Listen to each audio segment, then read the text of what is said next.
Eu queria voltar um pouquinho para resolver uma questão de sujeitos do contrato de trabalho, tá? Para poder a gente começar um pouquinho antes do ponto que a gente falou lá passado e seguindo, tá certo? Então, vamos lá, eu vou tentar parar o máximo possível. Tá? Questão 32 da página 7.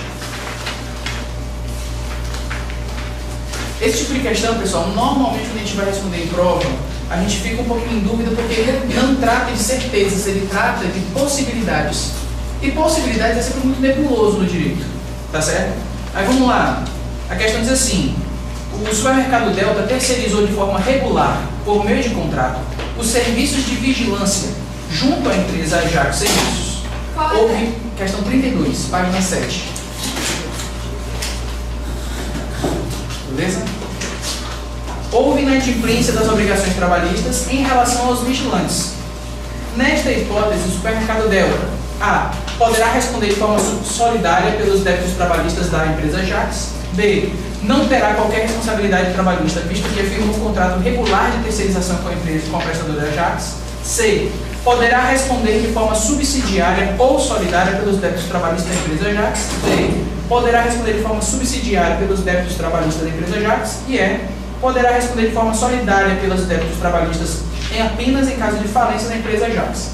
Eu quero que fique bem claro para vocês. D. Dado. O que é que eu preciso lembrar? Toda vez que vai falar de sujeitos, vai falar de terceirização, tá certo? Você tem que observar duas coisas primeiro.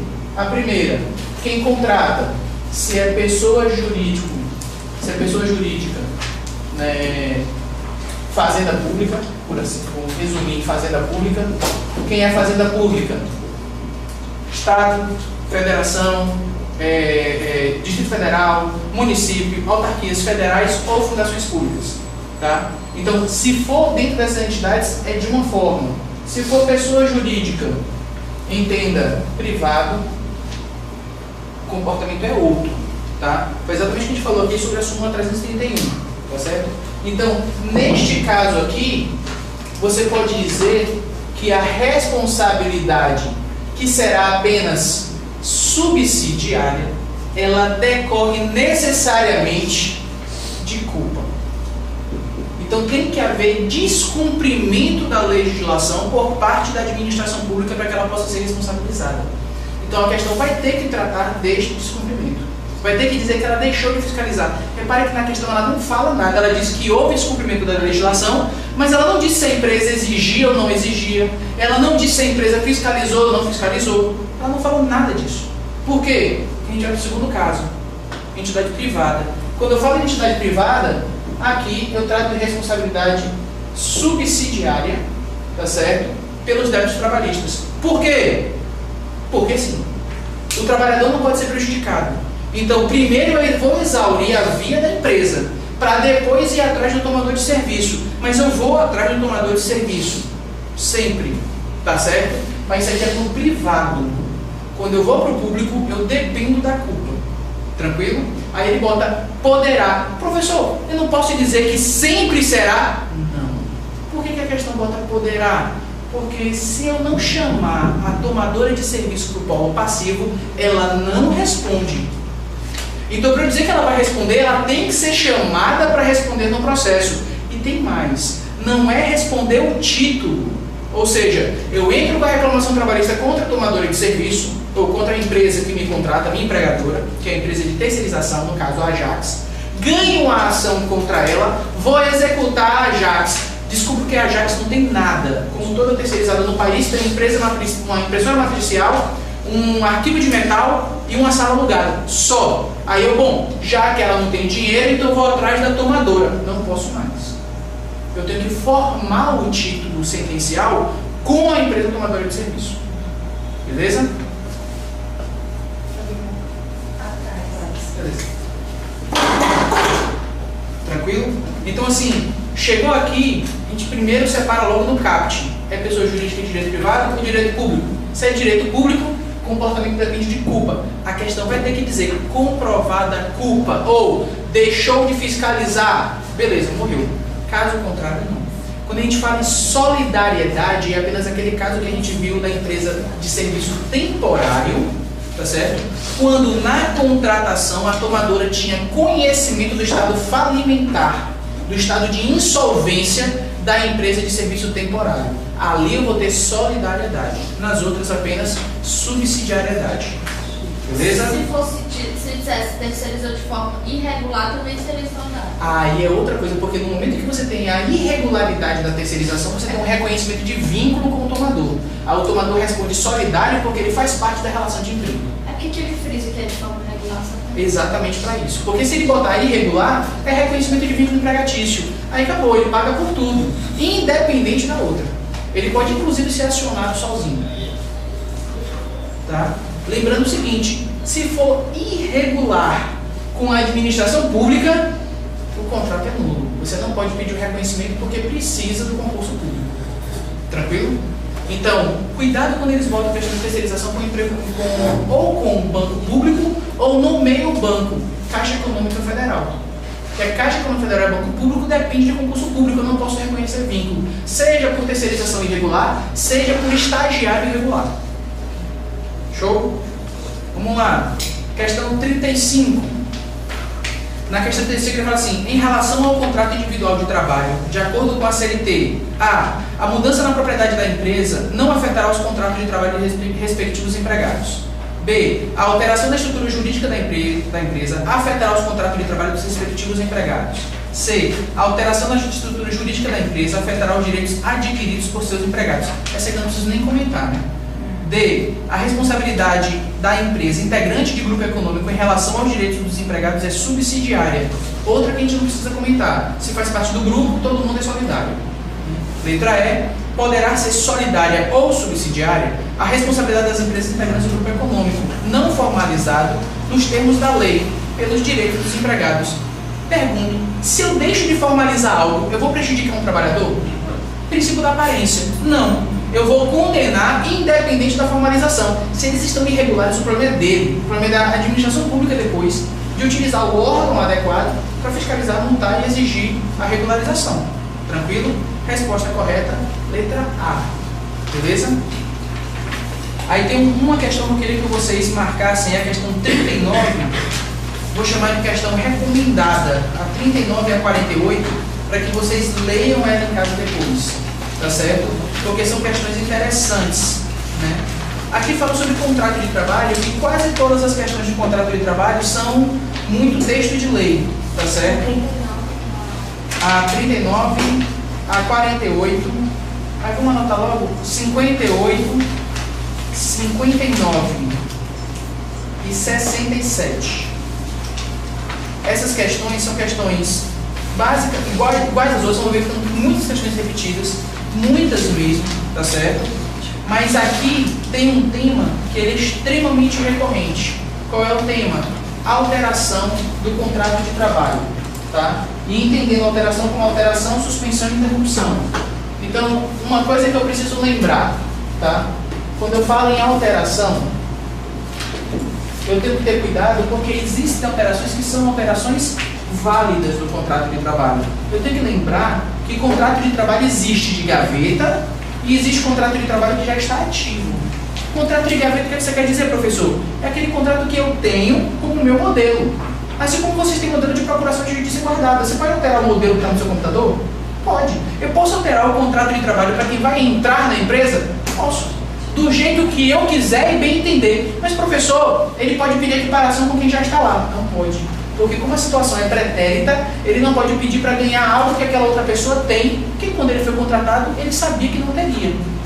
Então, toda alteração, tá certo? Se ela é para novo contrato, ela é válida. Totalmente válida. Uma outra situação que eu preciso lembrar é que a gente chama de alteração, às vezes, uma mudança na condição de prestação de serviço. E que normalmente não é. Explico. Não é alteração a reversão. Ou seja, a pessoa que estava num cargo comissionado, num cargo com gratificação de função, cargo de chefia, e eu vou lá e simplesmente digo, olha, você agora vai sair do cargo de chefia. Eu posso retirar a pessoa do cargo? Tranquilamente. Isso deriva, pessoal, do poder empregatício. É o que a gente chama de jus variandi. É aquilo que o empregador tem dentro do seu poder de gestão para dirigir a empresa. Ele não pode afetar, por exemplo, liberdades individuais ou dignidade da pessoa humana.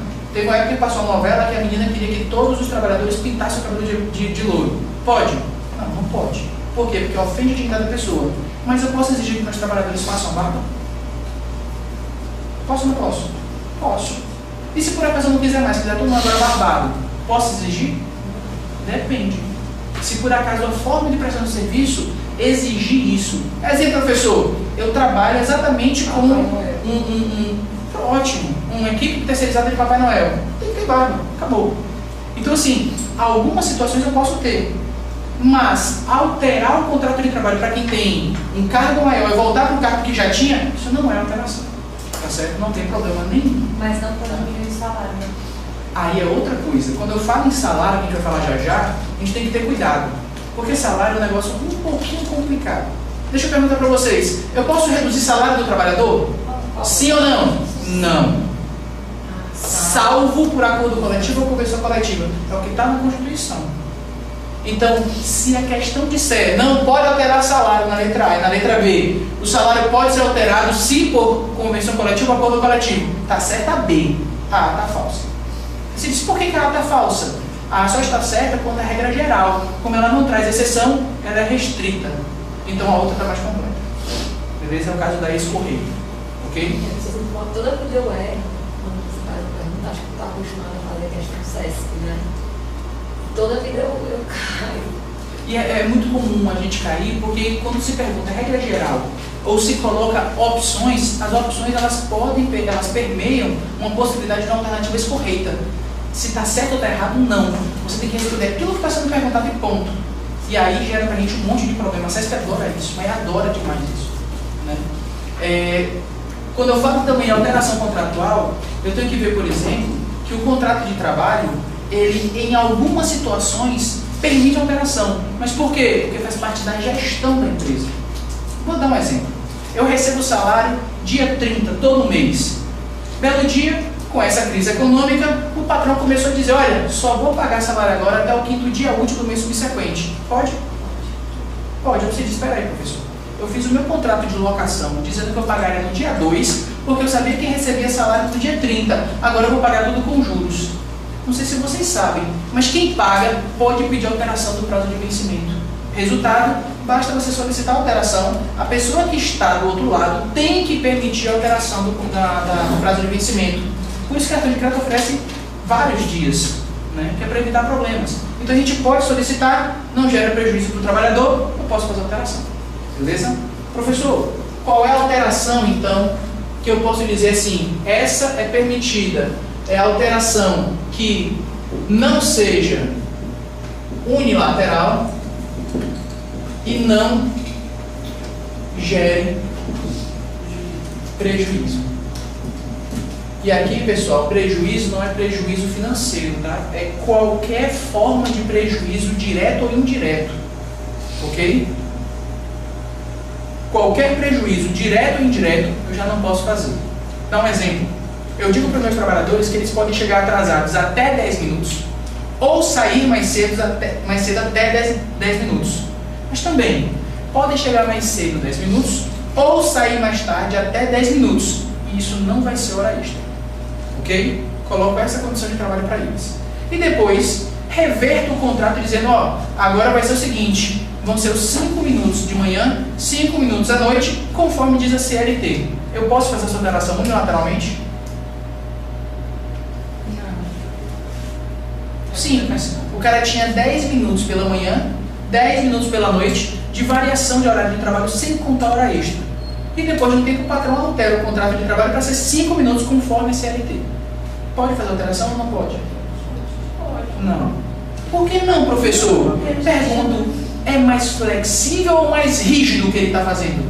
Rígido. Gera prejuízo indireto? Olha o trânsito de Fortaleza, gera prejuízo. O cara eventualmente vai começar a chegar atrasado. Vai começar a perder ponto. Porque a gente pensa a hora extra. O cara vai ganhar hora extra mais rápido. Vai.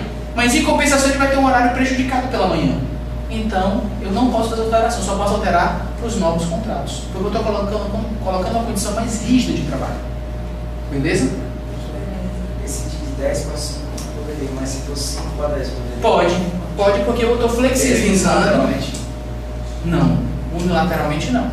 Porque você também está fragilizando a concessão de horas extras no final. Unilateralmente também não. Beleza?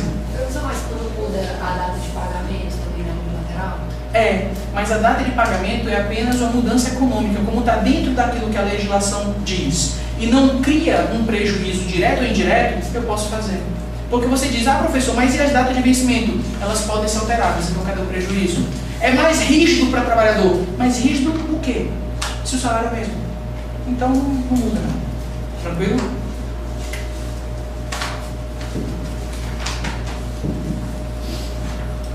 Acredito eu que todo mundo aqui é tranquilo quanto a suspensão e interrupção.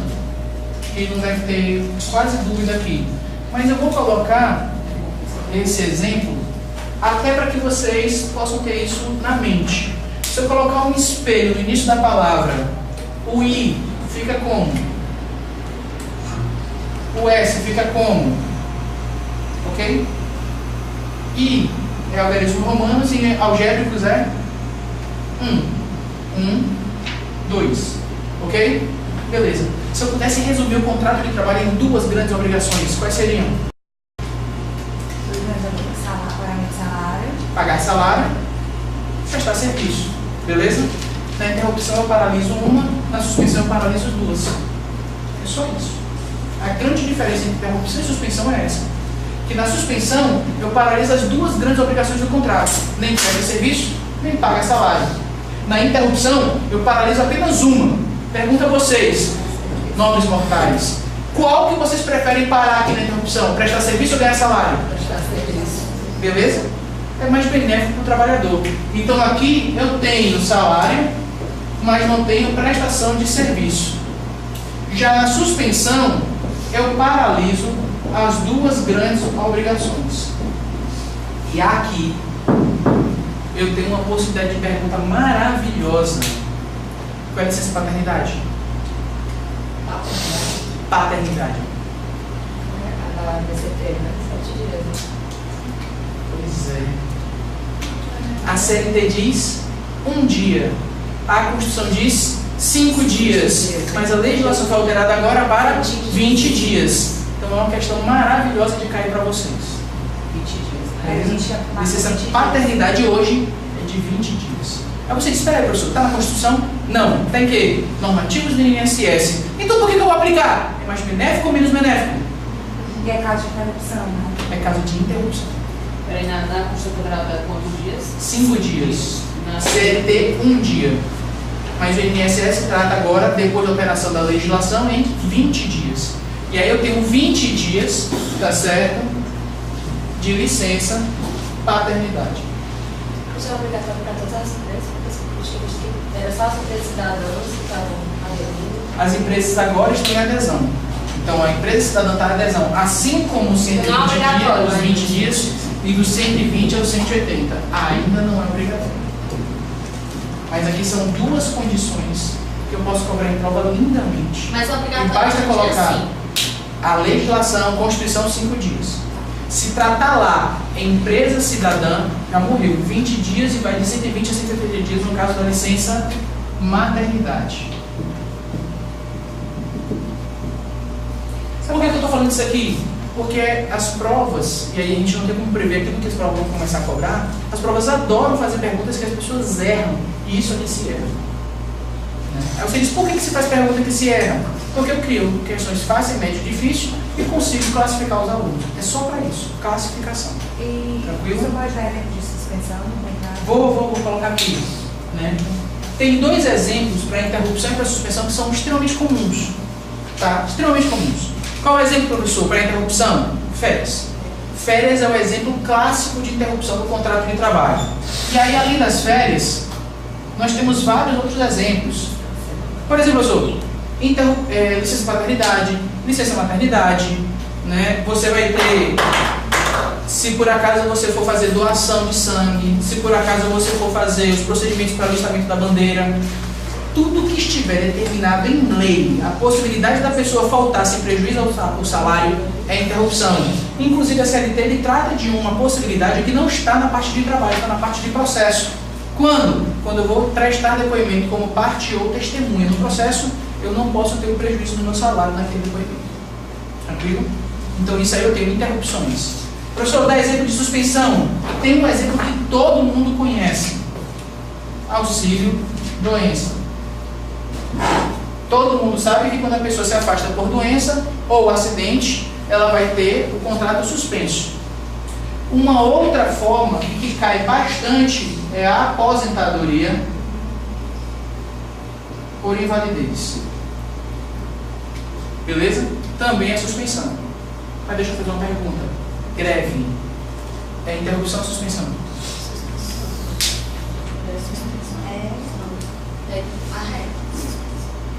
É regra não, é a lei. A lei diz no artigo 1º de greve. Greve é a suspensão coletiva das atividades. Ele diz lá claro, suspensão. Aí você diz, professor, mas minha mãe saiu de greve no trabalho e recebeu o salário. Isso aí foi porque foi a negociação feita para os grevistas saírem de greve e voltarem para trabalhar. A negociação eu posso fazer qualquer coisa para beneficiar e dar salário é para beneficiar. Mas em regra, greve é suspensão do contrato de trabalho. Ok? Por que eu estou falando disso? No edital de vocês tem greve. Então, podem esperar perguntas nesse sentido. Professor, quando auxílio doença acidental, a empresa tem que pagar FGTS, continuar pagando, contribuição, tudo, mesmo assim é suspensão? Vou colocar ali do lado, tá? Tranquilo até aqui, gente? Ok? Só para não sair daqui hoje sem ter dito isso, a legislação previdenciária, a Lei 8.813, ele trata de uma possibilidade que cria uma confusão maravilhosa na cabeça da gente. Tá? Imagina que a pessoa sofreu 2 tipos de acidentes, ok? Um acidente que a gente chama de acidente de risco previdenciário, estava andando a cavalo e caiu, né? O outro acidente, o professor está aqui, tropeça nesse palanquezinho, cai e quebra um cotovelo, a clavícula, 4 dentes, 6 costelas, né? Um negócio básico, né? Os primeiros 15 dias de afastamento, seja pelo risco da previdência, vou botar aqui, seja pelo acidente de trabalho, tá? Os primeiros 15 dias é o que? Suspensão ou interrupção? Interrupção. Varia isso aqui, professor, por tipo de contrato? Não. Sempre será interrupção. Nós tivemos no início do ano passado uma discussão se seria 15 dias, 30 dias. Acabou que a medida provisória não foi publicada, não foi sancionada em lei, então morreu, voltou tudo para 15 dias. Ok? Beleza. A partir dos 15 dias, aí eu vou ter aqui as concessões de benefícios. E aí ele começa a variar o negócio. Aqui eu tenho um benefício pelo Código 31, que é o auxílio doença. Tranquilo? Código 31. Auxílio doença. Código 31. Hã? Não, o Código 31 é o código desse benefício dentro do INSS. Ah, tá. E aqui eu vou ter o auxílio doença, mas o código aqui é Código 91. Diz, pessoal, é o mesmo benefício? O mesmo benefício. Qual é a diferença? Esse aqui, por ser Código 31, ele é risco previdenciário, ele é suspensão do contrato de trabalho. Esse aqui é acidente de trabalho e doença de trabalho. E nessa situação aqui, eu vou ter interrupção por 6 meses. Depois de 6 meses, eu vou ter suspensão. E independente do tempo, eu vou ter o pagamento de FGTS. Só porque aqui decorre de um acidente de trabalho ou doença de trabalho. Não é culpa do trabalhador, foram as condições de trabalho ou o trabalho que se vive. Então aqui o empregador é onerado. Aqui é risco previdenciário. Como é risco previdenciário, o que é que o trabalhador tem de benefício? Ele vai receber o benefício previdenciário, vai ter a sua saúde tratada. Esse benefício ele pode ser aumentado em até 25% se necessitar de condições de cuidados especiais ou de acompanhamento de outras pessoas, tá? E o contrato dele é suspenso, não extinto. Se recuperou, ele faz o programa de recuperação, volta para trabalhar na empresa na mesma função que estava, sem nenhum prejuízo e mais. Num ou no outro, quando ele volta, ele adquire todo tipo de benefício que a categoria conquistou. Então, os reajustes de salário que foram tendo todo ano, ele vai adquirindo, né? As alterações de contrato, se por acaso foi dado vale gasolina, que ele não recebia, quando volta, ele passa a receber. Todo tipo de conquista ele também tem, ok? Mas eu tenho essa diferença aqui. Tranquilo? Beleza? Professor, só por curiosidade, aproveitar que o senhor já falou de um monte de coisa, completa isso aqui. Qual dos dois dá direito de estabilidade? É o acidente de trabalho que dá direito de estabilidade ou é o acidente previdenciário que dá direito de estabilidade? Nenhum dos dois. Pasme, é isso aqui. É o auxílio doença com código 91 que dá direito à estabilidade. Por que eu estou dizendo isso? Se eu tropeçar aqui e quebrar um dente, eu sofri acidente de trabalho? Sofri. Eu posso me levantar e continuar dando aula? Posso. Mas não é minha, mas eu vou dar aula. Beleza. Eu vou ter estabilidade? Eu só vou ter estabilidade se eu receber isso aqui. Mesmo que eu receba por um dia, mas eu tenho que ter recebido auxílio doença acidentário para poder ter direito de estabilidade. Beleza? Hã? Tem. Eu vou falar lá na frente, 12 meses após o retorno. Mas se você não receber auxílio doença, não é uma obrigação da empresa, mesmo que você não receber auxílio doença acidentário, comunicar ao INSS. Não, independente do benefício, a CAT é uma obrigação da empresa. Eu pensava que essa CAT já era uma obrigação. Não.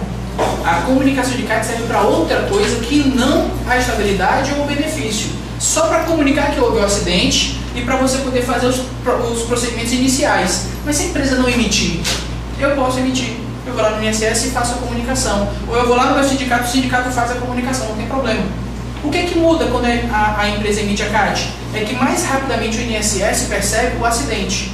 Mais rapidamente ela pode enquadrar aquele acidente dentro do PPP, Perfil Profissiográfico Previdenciário, e verificar se é acidente de trabalho ou não, apenas pelo perfil. E mais do que isso, a quantidade de acidentes comunicados ao INSS pela empresa vão gerar aumento ou redução do FAP. Então é para isso que serve, não é para o benefício. Tranquilo? Beleza aqui? Não apago não, vamos para a questão. É só no código 91 que tem acolhimento da FGTS? Só quando é acidente de trabalho ou doença de trabalho. É o artigo 4º da CLT. Quando é previdenciário não? Quando é previdenciário não tem pagamento de FGTS porque não é responsabilidade da empresa. Então a empresa não paga. O que gera o pagamento de FGTS aqui não é o código. É o artigo 4º da CLT que diz que quando é acidente de trabalho e você extrapola para doença de trabalho, existe a continuação do pagamento de FGTS mesmo com o contrato suspenso. Porque enquanto está interrompido tem que pagar. Mas depois que suspende você continua pagando por causa da CLT. Não é a lei previdenciária que trata. Beleza? Vamos lá. Eu separei uma questãozinha aqui para fazer. Cadê a questão? Um negócio chato. A gente pode dar 39, né? A gente já fez. 39? Já fizemos.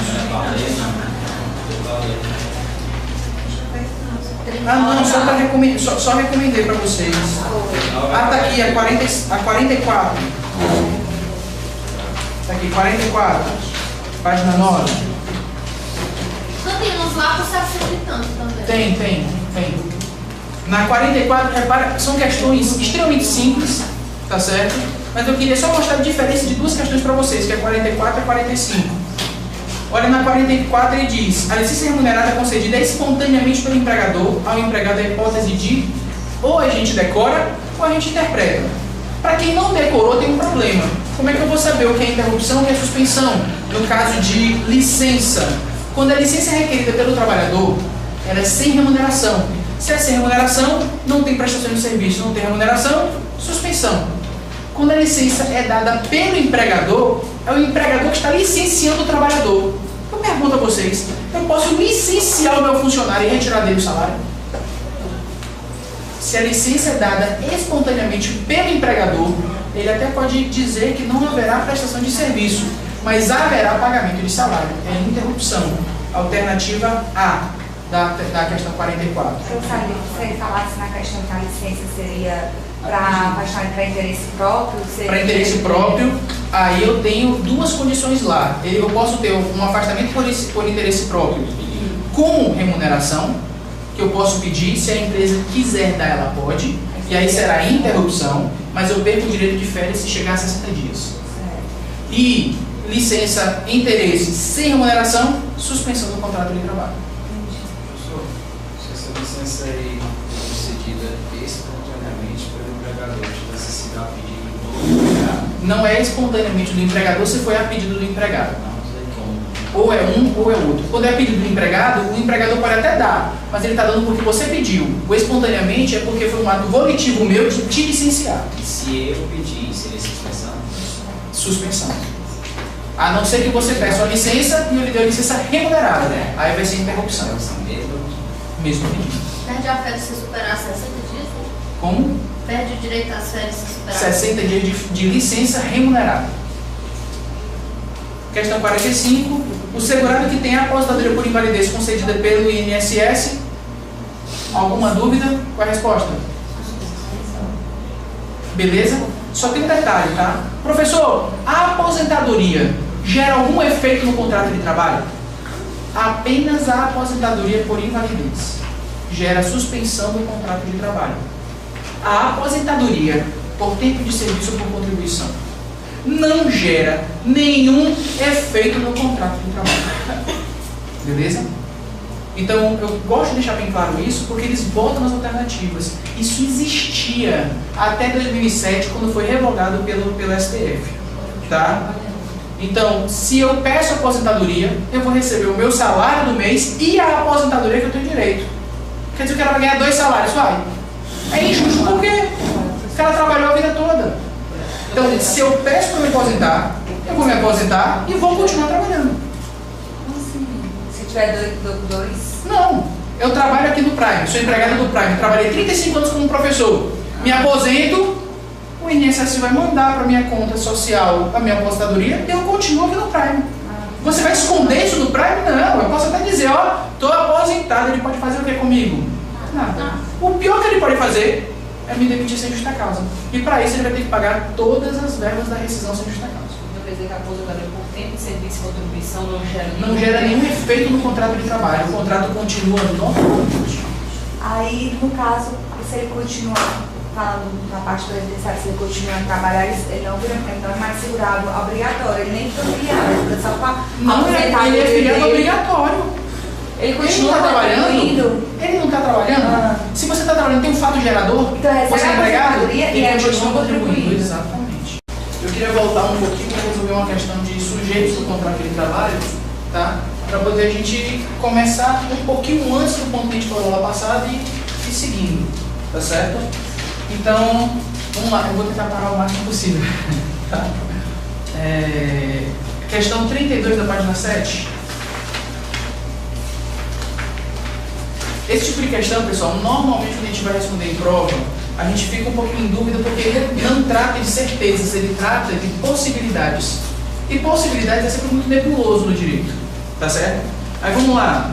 A questão diz assim: o supermercado Delta terceirizou de forma regular, por meio de contrato, os serviços de vigilância junto à empresa Ajax Serviços. Houve, questão 32, página 7. Beleza? Houve inadimplência das obrigações trabalhistas em relação aos vigilantes. Nesta hipótese, o supermercado Delta A. poderá responder de forma solidária pelos débitos trabalhistas da empresa Ajax. B. Não terá qualquer responsabilidade trabalhista, visto que afirma um contrato regular de terceirização com a empresa e com a prestadora Ajax. C.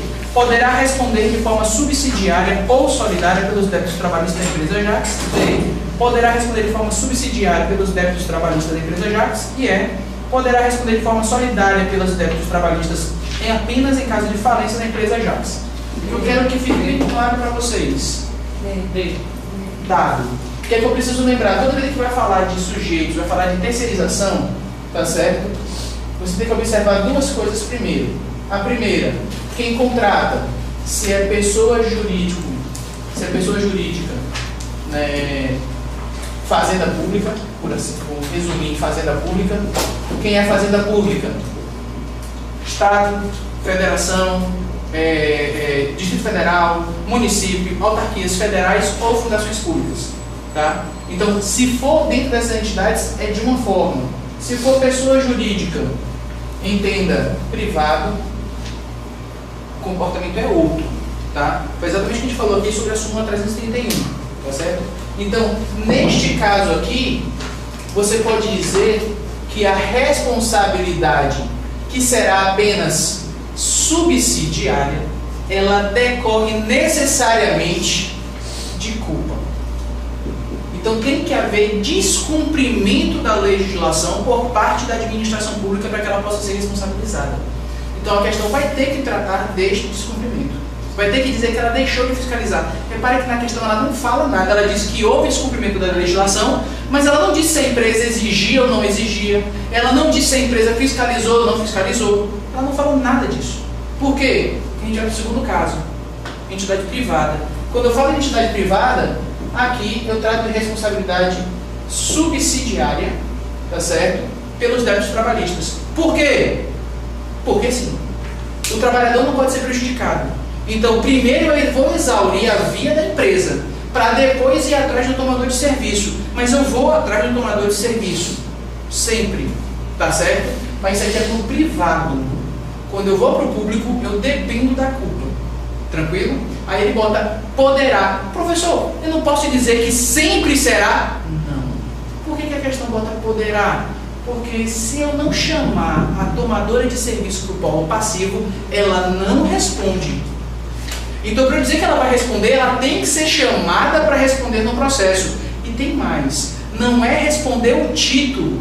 Ou seja, eu entro com a reclamação trabalhista contra a tomadora de serviço, ou contra a empresa que me contrata, a minha empregadora, que é a empresa de terceirização, no caso a Ajax, ganho uma ação contra ela, vou executar a Ajax. Desculpa que a Ajax não tem nada. Como toda terceirizada no país, tem uma impressora matricial, um arquivo de metal e uma sala alugada. Só. Aí eu, já que ela não tem dinheiro, então eu vou atrás da tomadora. Não posso mais. Eu tenho que formar o título sentencial com a empresa tomadora de serviço. Beleza? Beleza.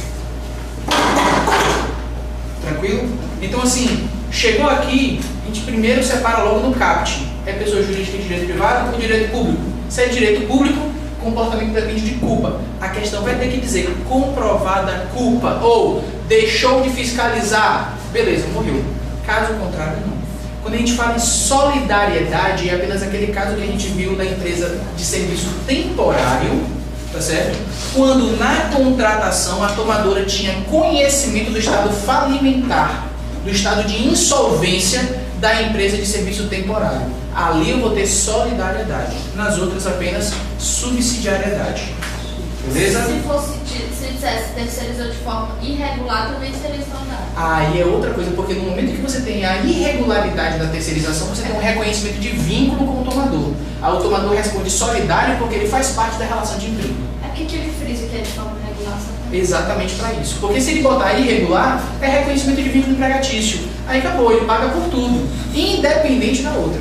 Ele pode inclusive ser acionado sozinho. Tá? Lembrando o seguinte, se for irregular com a administração pública, o contrato é nulo. Você não pode pedir o reconhecimento porque precisa do concurso público. Tranquilo? Então, cuidado quando eles botam questão de terceirizações, as opções elas permeiam uma possibilidade de uma alternativa escorreita. Se está certo ou está errado, não. Você tem que responder aquilo que está sendo perguntado e ponto. E aí gera pra gente um monte de problema. A SESC adora isso, mas adora demais isso. Né? Quando eu falo também alteração contratual, eu tenho que ver, por exemplo, que o contrato de trabalho, ele em algumas situações permite alteração. Mas por quê? Porque faz parte da gestão da empresa. Vou dar um exemplo. Eu recebo o salário dia 30, todo mês. Belo dia, com essa crise econômica, o patrão começou a dizer, olha, só vou pagar salário agora até o 5º dia útil do mês subsequente. Pode? Pode. Você diz, espera aí, professor. eu fiz o meu contrato de locação dizendo que eu pagaria no dia 2, porque eu sabia que recebia salário no dia 30. Agora eu vou pagar tudo com juros. Não sei se vocês sabem, mas quem paga pode pedir alteração do prazo de vencimento. Resultado, basta você solicitar a alteração, a pessoa que está do outro lado tem que permitir a alteração do prazo de vencimento. Por isso que o cartão de crédito oferece vários dias, né, que é para evitar problemas. Então a gente pode solicitar, não gera prejuízo para o trabalhador, eu posso fazer alteração. Beleza? Professor, qual é a alteração então que eu posso dizer assim, essa é permitida? É a alteração que não seja unilateral e não gere prejuízo. E aqui, pessoal, prejuízo não é prejuízo financeiro, tá? É qualquer forma de prejuízo direto ou indireto. Ok? Qualquer prejuízo direto ou indireto eu já não posso fazer. Dá um exemplo. Eu digo para os meus trabalhadores que eles podem chegar atrasados até 10 minutos ou sair mais cedo até 10 minutos. Mas também podem chegar mais cedo 10 minutos ou sair mais tarde até 10 minutos. E isso não vai ser hora extra. Ok? Coloco essa condição de trabalho para eles. E depois reverto o contrato dizendo, ó, agora vai ser o seguinte, vão ser os 5 minutos de manhã, 5 minutos à noite, conforme diz a CLT. Eu posso fazer essa alteração unilateralmente? Simples. O cara tinha 10 minutos pela manhã, 10 minutos pela noite, de variação de horário de trabalho sem contar hora extra. E depois de um tempo o patrão altera o contrato de trabalho para ser 5 minutos conforme a CLT. Pode fazer alteração ou não pode? Pode. Não. Por que não, professor? Pergunto, é mais flexível ou mais rígido o que ele está fazendo? Rígido. Gera prejuízo indireto? Olha o trânsito de Fortaleza, gera prejuízo. O cara eventualmente vai começar a chegar atrasado. Vai começar a perder ponto. Porque a gente pensa a hora extra, o cara vai ganhar hora extra mais rápido. Vai. Mas em compensação ele vai ter um horário prejudicado pela manhã. Então, eu não posso fazer alteração, só posso alterar para os novos contratos. Porque eu estou colocando uma condição mais rígida de trabalho. Beleza? Esse de 10 para 5 poderia, mas se fosse 5 para 10 poderia? Pode porque eu estou flexibilizando. Unilateralmente? Não, unilateralmente não. Porque você também está fragilizando a concessão de horas extras no final. Unilateralmente também não. Beleza? Professor, mas quando muda a data de pagamento também não é unilateral? É, mas a data de pagamento é apenas uma mudança econômica, como está dentro daquilo que a legislação diz. E não cria um prejuízo direto ou indireto, eu posso fazer. Porque você diz, professor, mas e as datas de vencimento? Elas podem ser alteradas, então cadê o prejuízo? É mais rígido para o trabalhador. Mais rígido o quê? Se o salário é mesmo.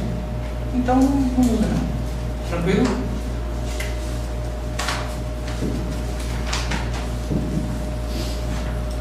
Acredito eu que todo mundo aqui é tranquilo quanto a suspensão e interrupção.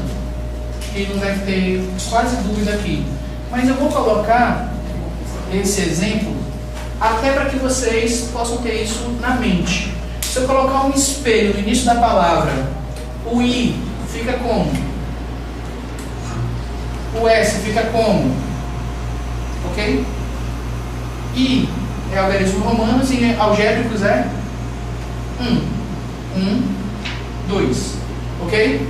Beleza. Se eu pudesse resumir o contrato de trabalho em 2 grandes obrigações, quais seriam? Pagar salário, prestar serviço. Beleza? Na interrupção eu paraliso uma, na suspensão eu paraliso 2. É só isso. A grande diferença entre interrupção e suspensão é essa. Que na suspensão eu paraliso as 2 grandes obrigações do contrato. Nem presta serviço, nem paga salário. Na interrupção eu paraliso apenas uma. Pergunto a vocês, nobres mortais, qual que vocês preferem parar aqui na interrupção? Prestar serviço ou ganhar salário? Prestar serviço. Beleza? É mais benéfico para o trabalhador. Então aqui eu tenho salário, mas não tenho prestação de serviço. Já na suspensão, eu paraliso as 2 grandes obrigações. E aqui eu tenho uma possibilidade de pergunta maravilhosa. Qual é a licença paternidade? Paternidade. A DCT, né? 7 dias. Pois é. A CLT diz 1 dia. A Constituição diz 5 dias. Mas a legislação foi alterada agora para 20 dias. Então é uma questão maravilhosa de cair para vocês. 20 dias, né? Licença paternidade hoje é de 20 dias. Aí você diz, espera aí, professor, está na Constituição? Não. Tem que normativos do INSS. Então por que eu vou aplicar? É mais benéfico ou menos benéfico? E é caso de interrupção, né? É caso de interrupção. Peraí, na Constituição Federal dá quantos dias? 5 dias. Na CLT 1 dia. Mas o INSS trata agora, depois da alteração da legislação, em 20 dias. E aí eu tenho 20 dias, tá certo?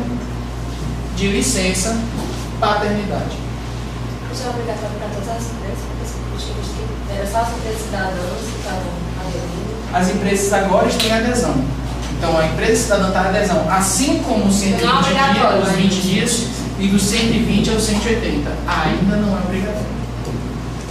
Mas aqui são duas condições que eu posso cobrar em prova lindamente. Mas E obrigatório basta é colocar assim. a legislação, a Constituição, 5 dias. Se tratar lá em empresa cidadã, já morreu 20 dias e vai de 120 a 180 dias no caso da licença maternidade. Por que eu estou falando isso aqui? Porque as provas, e aí a gente não tem como prever aquilo que as provas vão começar a cobrar, as provas adoram fazer perguntas que as pessoas erram, e isso aqui se erra. Aí você diz, por que se faz pergunta que se erra? Porque eu crio questões fáceis, médio e difícil e consigo classificar os alunos. É só para isso, classificação. E Tranquilo? você pode dar exemplo de suspensão? Vou colocar aqui. Né? Tem 2 exemplos para interrupção e para suspensão que são extremamente comuns. Tá? Extremamente comuns. Qual é o exemplo, professor, para interrupção? Férias. Férias é o exemplo clássico de interrupção do contrato de trabalho. E aí, além das férias, nós temos vários outros exemplos. Por exemplo, professor, licença paternidade, licença maternidade, né? Você vai ter, se por acaso você for fazer doação de sangue, se por acaso você for fazer os procedimentos para alistamento da bandeira, tudo que estiver determinado em lei, a possibilidade da pessoa faltar sem prejuízo ao salário é interrupção. Inclusive a CLT ele trata de uma possibilidade que não está na parte de trabalho, está na parte de processo. Quando? Quando eu vou prestar depoimento como parte ou testemunha no processo, eu não posso ter um prejuízo no meu salário naquele depoimento. Tranquilo? Então isso aí eu tenho interrupções. Professor, dá exemplo de suspensão. Tem um exemplo que todo mundo conhece. Auxílio doença. Todo mundo sabe que quando a pessoa se afasta por doença ou acidente, ela vai ter o contrato suspenso. Uma outra forma que cai bastante é a aposentadoria por invalidez. Beleza? Também é suspensão. Mas deixa eu fazer uma pergunta. Greve é interrupção ou suspensão? É a regra. É regra não, é a lei. A lei diz no artigo 1º de greve. Greve é a suspensão coletiva das atividades. Ele diz lá, claro, suspensão. Aí você diz, professor, mas minha mãe saiu de greve no trabalho e recebeu o salário. Isso aí foi porque foi a negociação feita para os grevistas saírem de greve e voltarem para trabalhar. A negociação eu posso fazer qualquer coisa para beneficiar e dar salário é para beneficiar. Mas em regra, greve é suspensão do contrato de trabalho. Ok? Por que eu estou falando disso? No edital de vocês tem greve.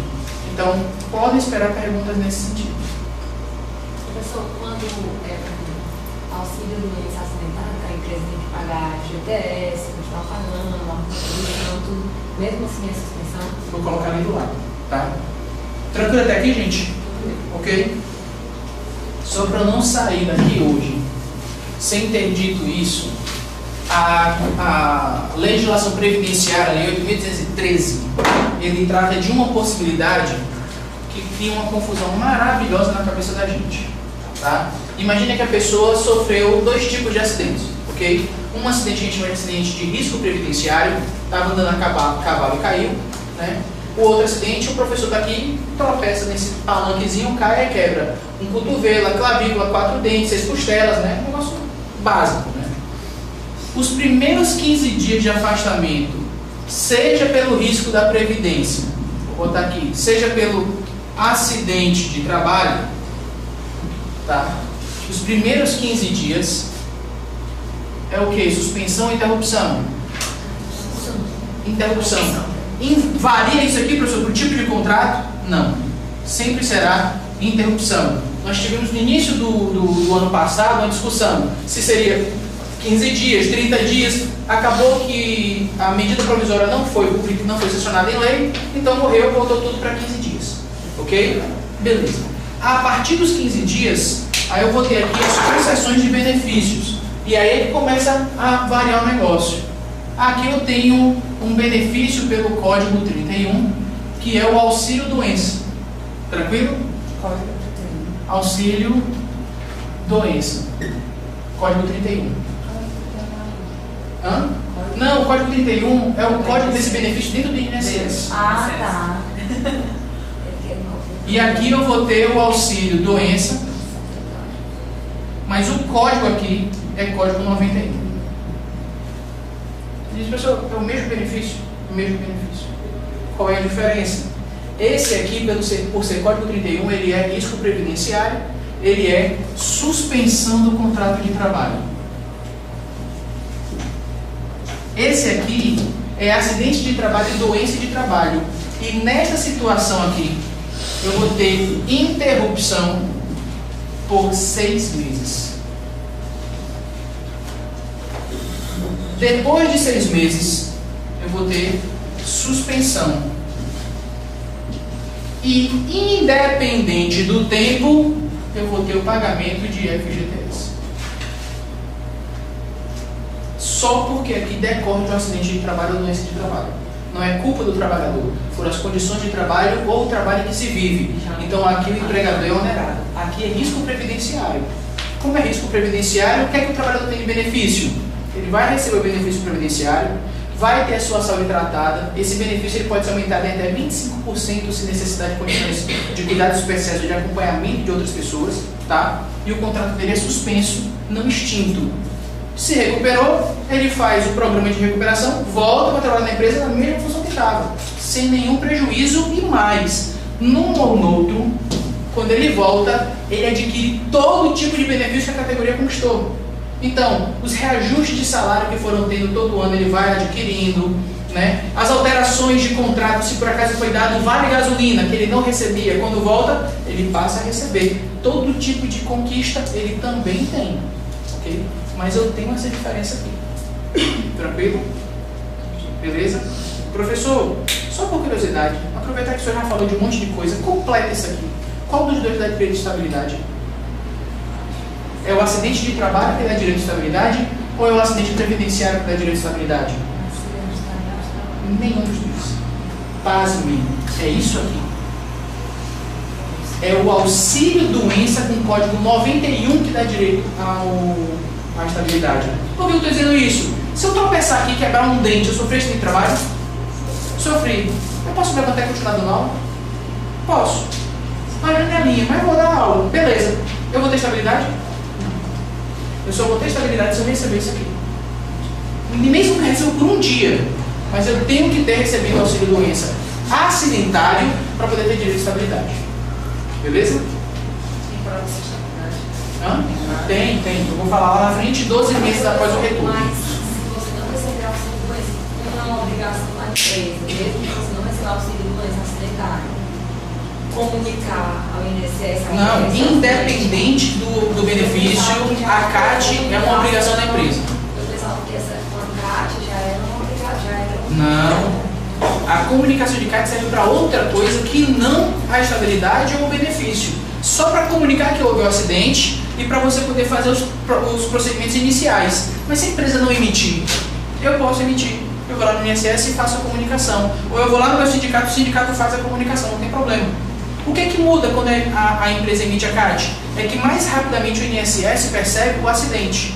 Mais rapidamente ela pode enquadrar aquele acidente dentro do PPP, Perfil Profissiográfico Previdenciário, e verificar se é acidente de trabalho ou não, apenas pelo perfil.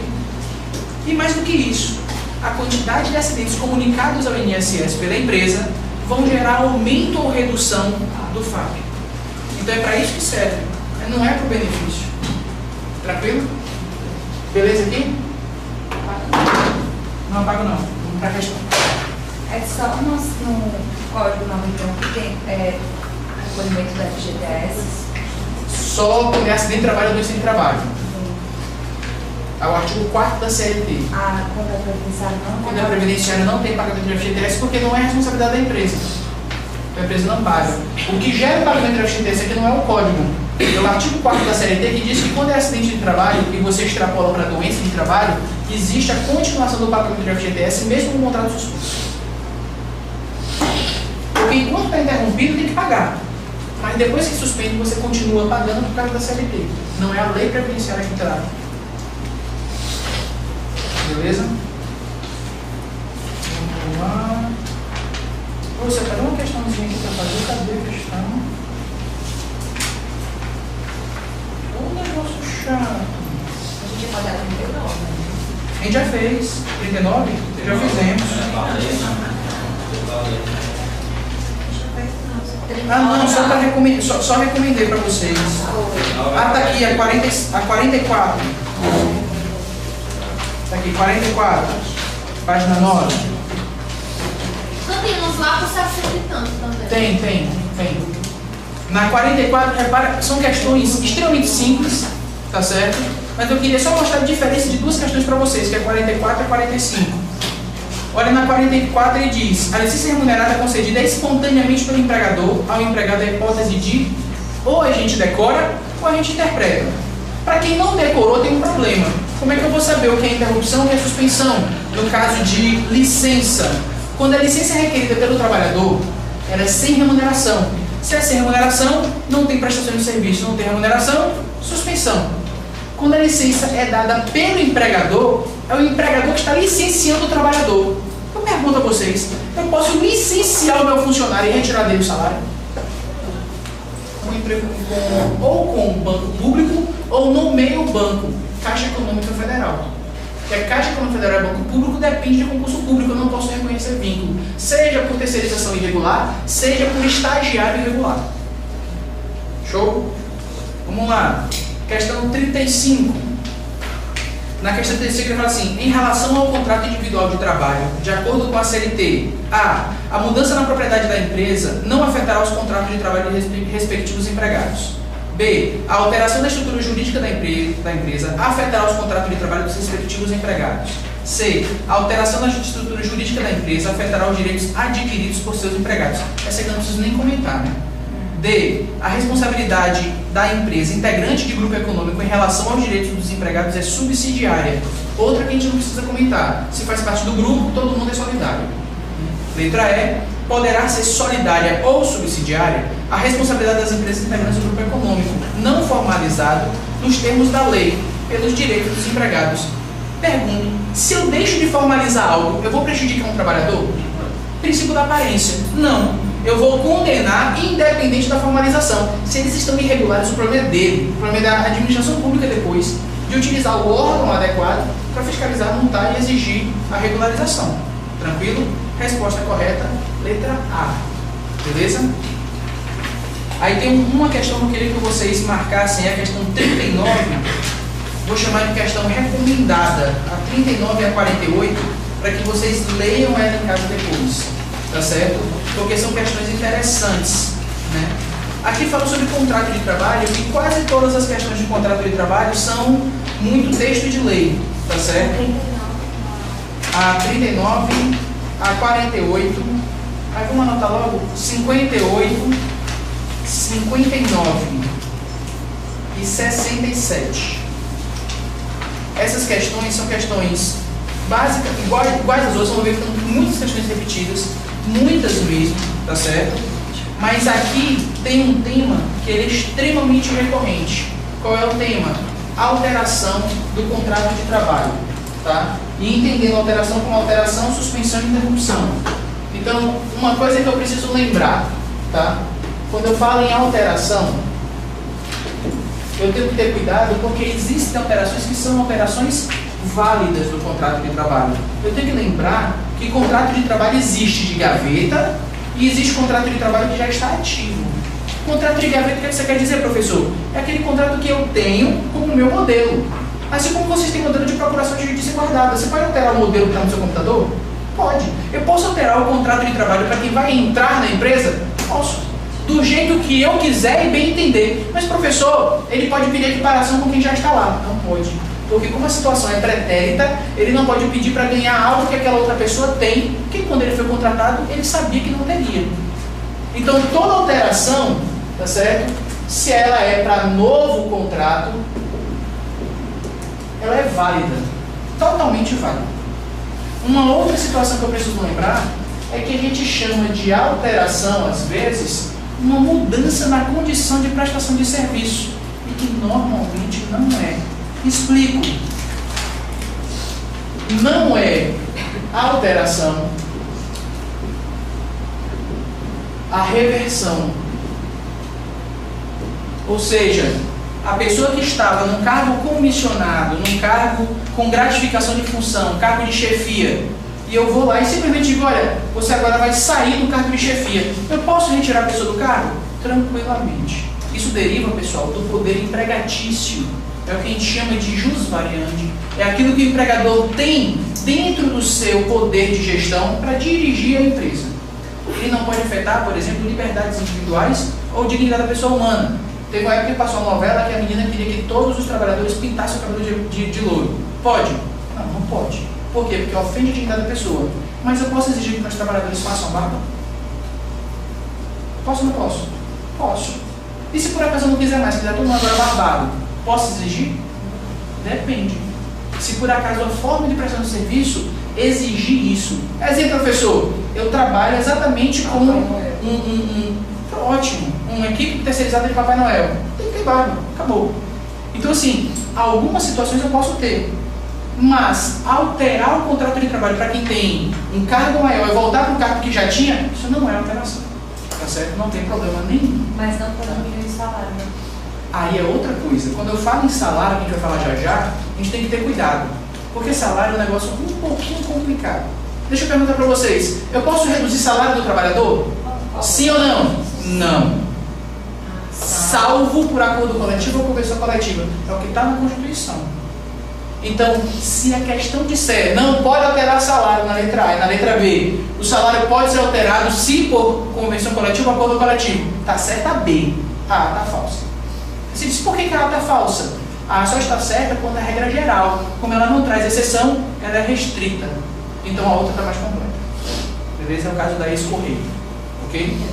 Toda vida eu erro, quando você faz a pergunta, acho que está acostumado a fazer a questão SESC, né? Toda vida eu caio. E é muito comum a gente cair, porque quando se pergunta regra geral, ou se coloca opções,